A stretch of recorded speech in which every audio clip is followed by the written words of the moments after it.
So welcome back to another video in the course Measure Theory for Probabilists.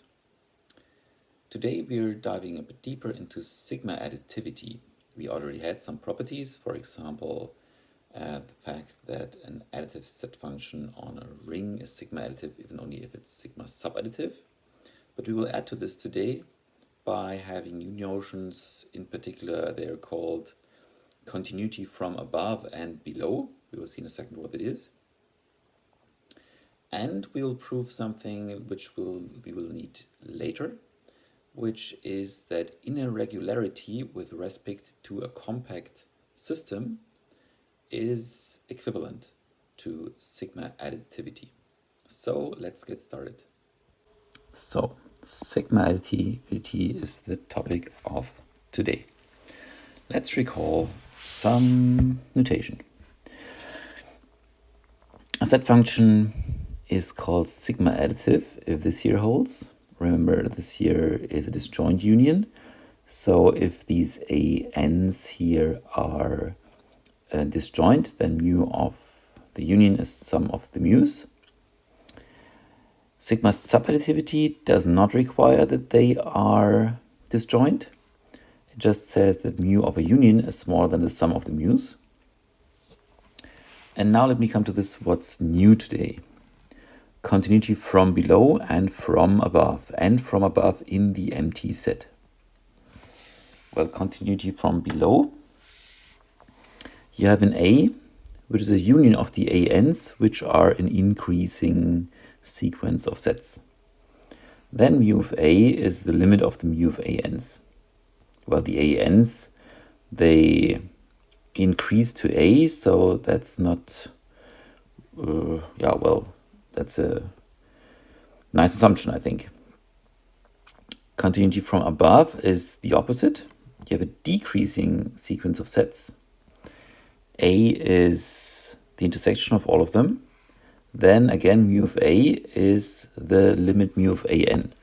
So this limit here is a downwards limit because the ANs are decreasing, and this limit here is an upwards limit because they're increasing. And continuity from above in the empty set, well, then A is just the empty set. So the intersection of all these is the empty set. Mu of the empty set must be 0, usually. Must be 0. Then 0 is the limit of these here. So these are the properties that we will have today. And the main theorem, our first main theorem for today is the following. That's a bit weaker here than it's in the manuscript, but that's basically how we use it. So mu is a set function on a ring, additive, and in one step I will need that mu of A is finite for all A in the ring. Remember that a ring does not have to contain the whole set. So this is not the same as saying mu of omega is smaller than infinity. Then we have the following are equivalent. Subadditivity, sigma subadditivity, continuity from above, from below, from above in the empty set, and from above. All these are the same, which is of course nice because usually we want to prove sigma additivity. And for example, we can now replace this with continuity from above in the empty set. So what is clear actually? So these two are the same. We had this, I think, last time. Here we had it. Sigma additivity is the same as sigma subadditivity. So that's okay.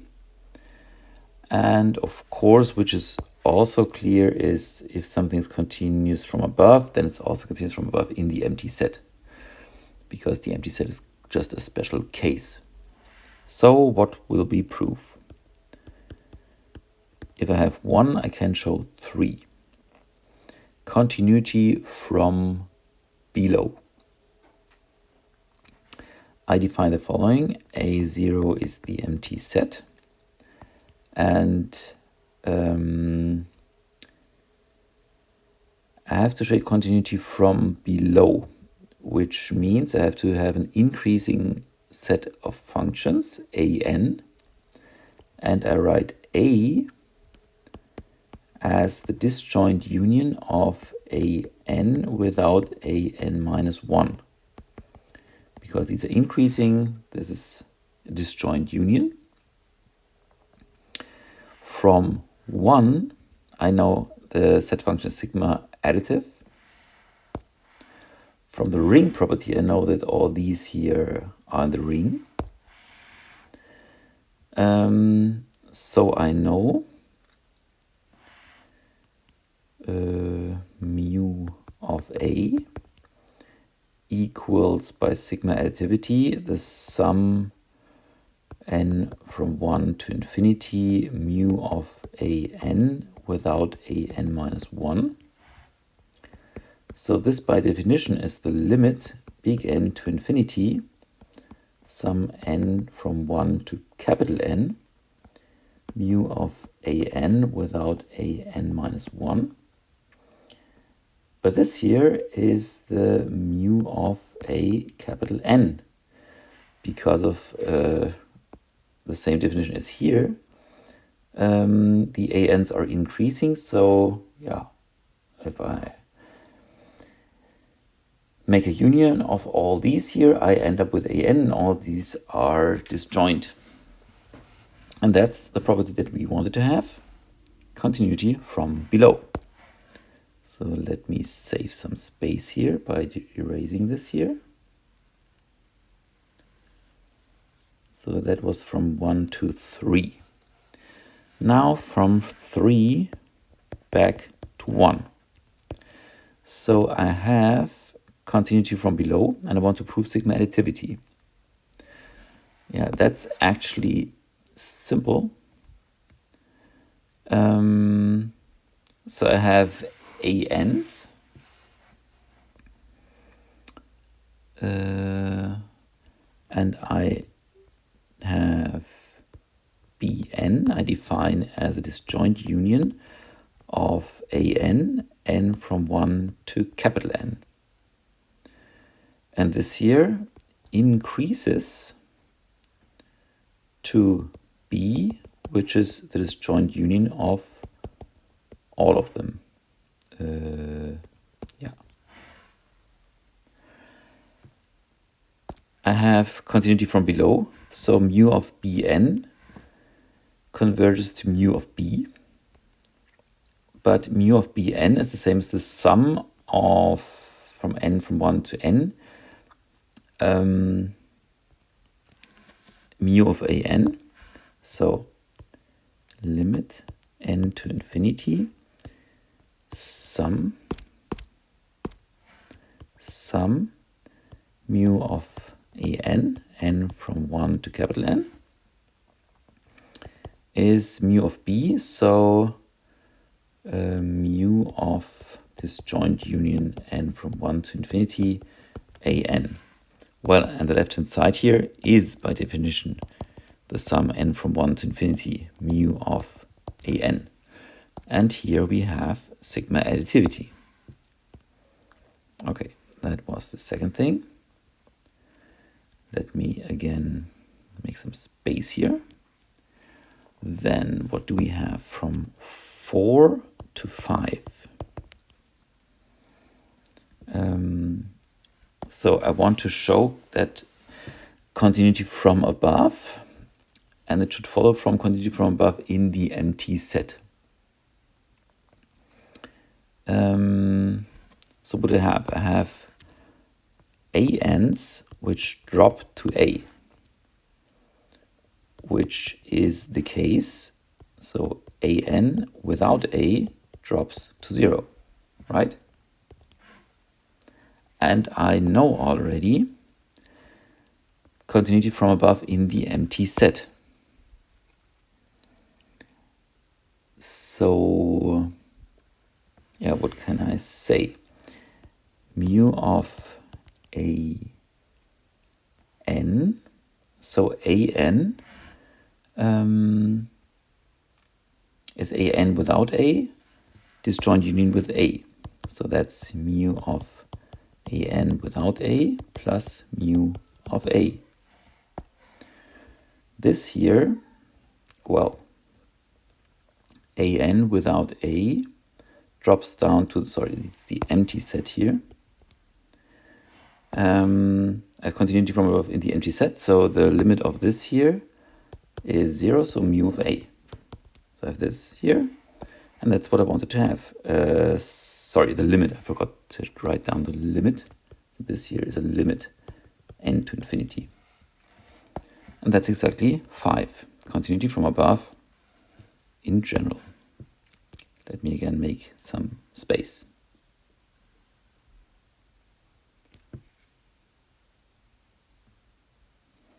Okay, what's next?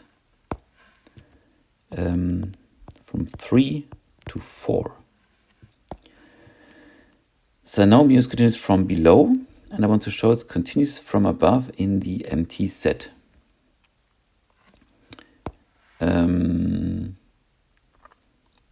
Well, a1 without an. So what do you have? I want to show 4 continued from above in the empty set. I have an's which drop down to the empty set, right? And that means a1 without an goes up to a1, because an's, they go down to the empty set, so this here goes up to a1. I know already from 3 it's continuous from below, so I have something about this here. And I wanted to continue from above in the empty set. I want to know this here. So what will I be doing? I will be writing mu of a1 is the limit n goes to infinity, mu of a1 without an. Because we know continued from below, and we have this property here. And this here is mu of a1 without an. That's exactly mu of a1 minus limit mu of an, n to infinity. Because this is mu of a1 minus mu of an, because of additivity of the set function. Which means, well, delete this here, limit mu of an must be 0, so we have proven 4.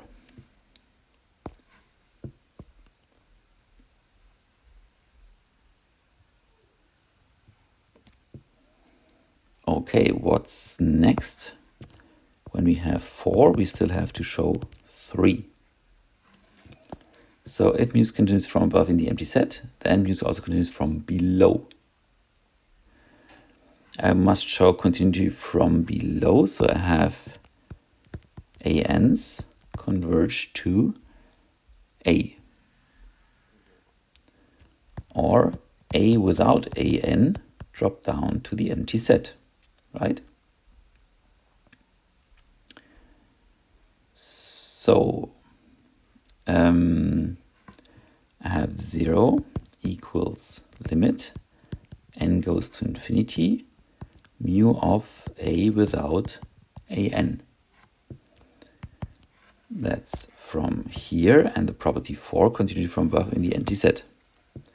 And this here is mu of a minus limit n goes to infinity mu of an.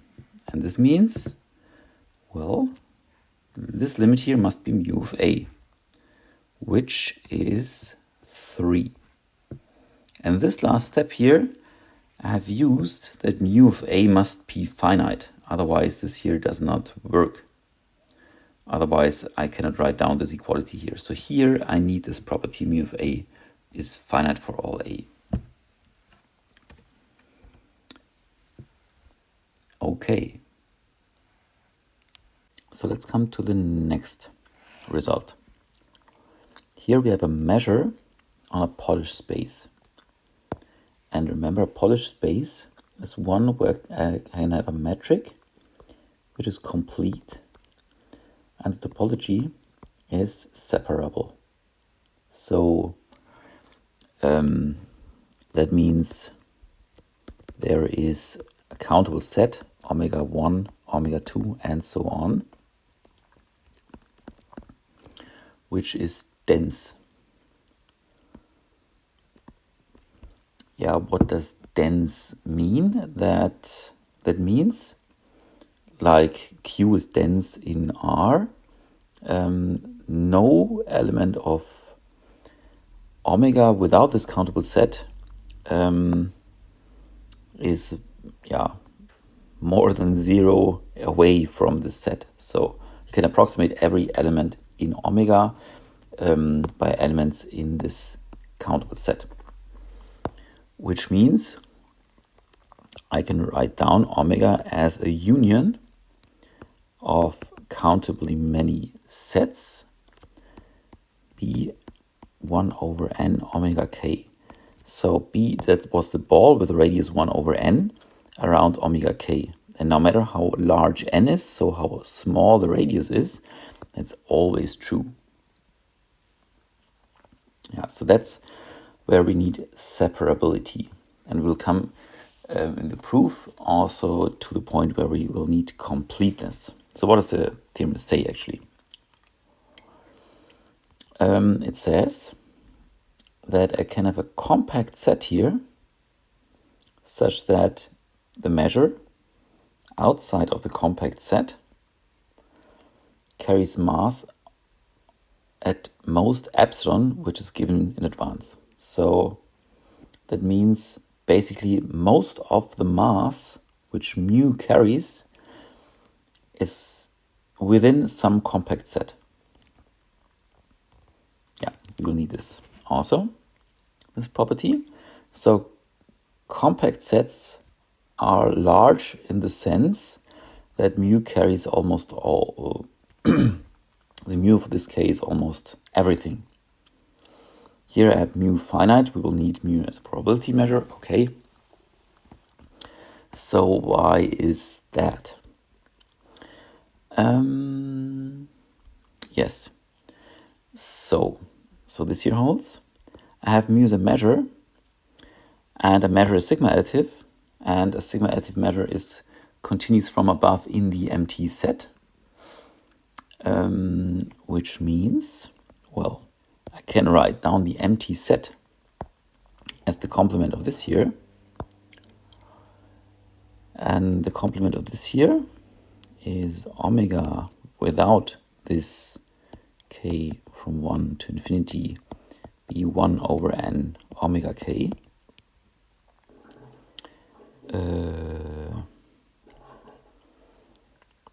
Well, let me write this as follows. N lim n to infinity, that's 0. So this here is a property that mu is continues from above in the empty set. So by this I can say take n sub small n. So small n here, the radius here, is still a free variable here on the right hand side. So I can take a large big N so that this here becomes smaller than any epsilon which I'm giving in advance.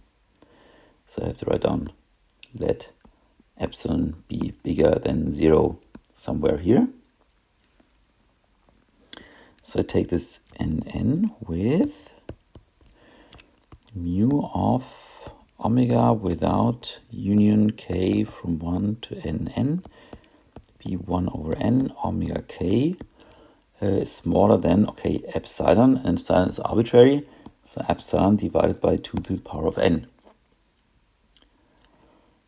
Okay, and A is a set that's the intersection of all these, k from 1 to nn be 1 over n omega k.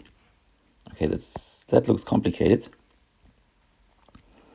So for all n, I take the union of these balls here. Of these finitely many balls, of radius 1 over n. I take this here.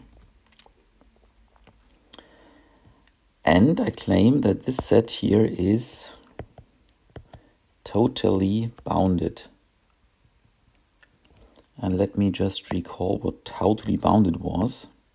We had this in the 4th video and it came here in one theorem. So where was the definition here? For every radius, there's a finite number of balls such that K can be covered by these balls. And for A, this is apparently the case. So you give me an epsilon, a radius. I take an n, such that 1 over n is smaller than epsilon. That's possible. And I know that this set here, this intersection here, can be covered by at most n balls of radius 1 over n, because the set is actually smaller, because I have here an intersection in the beginning here. And that means A can be covered by a finite number of balls of radius epsilon for every epsilon. So this here totally bounded. And we had that totally bounded if the space here is complete, is the same as K is relatively compact. So A bar is compact. And that brings us much closer to our goal, because we wanted to have this K here, which is compact. So what do we need? We still need this here, this property. So mu of omega without A bar. A bar is compact. Okay, first of all, that's more equal than mu of omega without A, because A is smaller than the closure of A. Omega without A, that's smaller or equal to then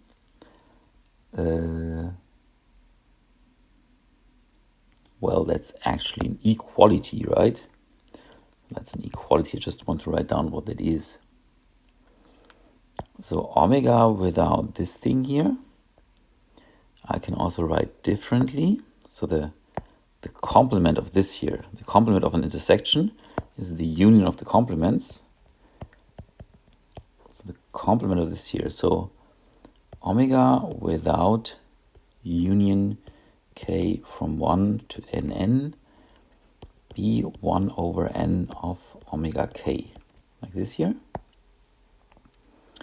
This is due to subadditivity, sigma subadditivity, which we know because that's equivalent to sigma additivity, sum n from 1 to infinity, and then mu of this thing here. But mu of this thing here was chosen to be smaller or equal to epsilon divided by 2 to the power of n. And when you do your maths, that's epsilon. So mu of the complement here is smaller than epsilon. That's exactly what we wanted. So we're done with this. That's nice. So last thing for today, inner regularity and sigma additivity. So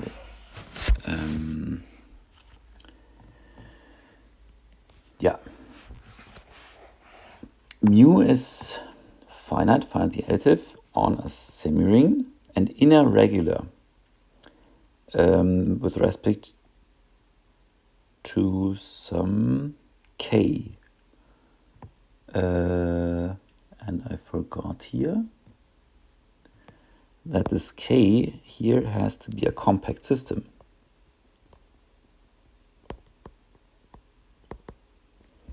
So we had compact systems, compact sets, and compact systems.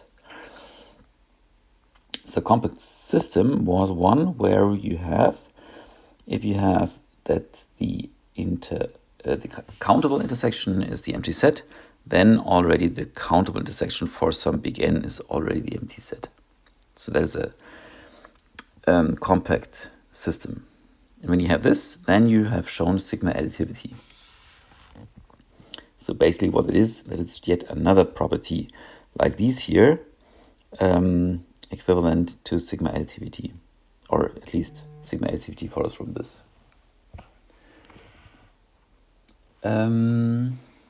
Okay. What do we need to show? We need to show mu sigma additive. So we can show mu is continuous from above in the empty set, because we already showed that's equivalent. So we have a sequence an which drops down to the empty set, and we have an epsilon bigger than 0. Yeah, let's take this.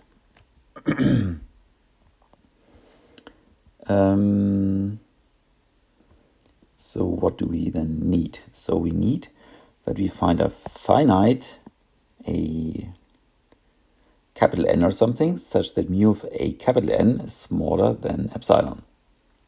That's what we will need. So first of all, so we need, as we have the inner K regularity. So we may choose K1, K2, and so on, with Kn subset of An. All Kns are in the compact system, and mu of An is almost the same as mu of Kn. So of course mu of Kn is smaller or equal than mu of An, because Kn is a subset of An, like here. But because of inner regularity, we can make it like this, that this here is smaller than mu of Kn plus epsilon divided by 2 to the power of n. Then we have that the intersection of the Kns over all n, because the Kns are subsets of the Ans drop down to the empty set. So we have this here. So we have that this intersection here of the compact system is the empty set. And when you remember what a compact system is, we already have a finite index here, such that this intersection here is already finite. That is already the empty set. So there is big N, such that this intersection Kn is the empty set. So I can write a capital N, a bit more complicated. So a capital N intersection with the finite union Kn complement n from 1 to big N. So that's just a complicated to write this here. So the union of complements is the same as the intersection of Kn, and this is a complement. Intersection of Kn's is the empty set. Complement of this, so that's here omega. So that's the whole space. So this here is just An equals An intersection with omega. But I can write this differently. That's the union n from 1 to capital N. A capital N without K small n. And this here, because the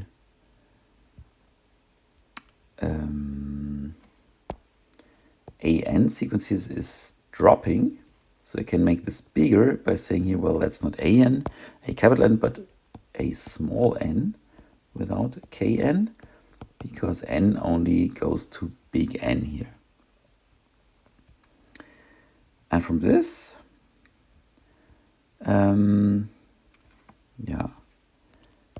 can say let n bigger or equal to big N. let m be bigger or equal to big N, then mu of a small m is more equal than mu of a big N. That's because the mu is monotone. The an here is more equal than this here. So by subadditivity, I can bound this from above by the sum n from 1 to big N, mu of a n without kn.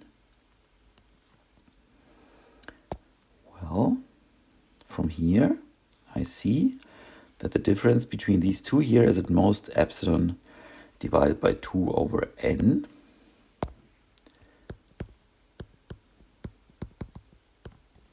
Epsilon divided by 2 over n, so this is epsilon. So I have that mu of am is more than epsilon, which means that the a as mu of an goes down to 0. So I have proved continuity from above in the empty set. So I'm done. Okay, and that's enough for today. And next time we will deal with outer measures. Okay, see you then.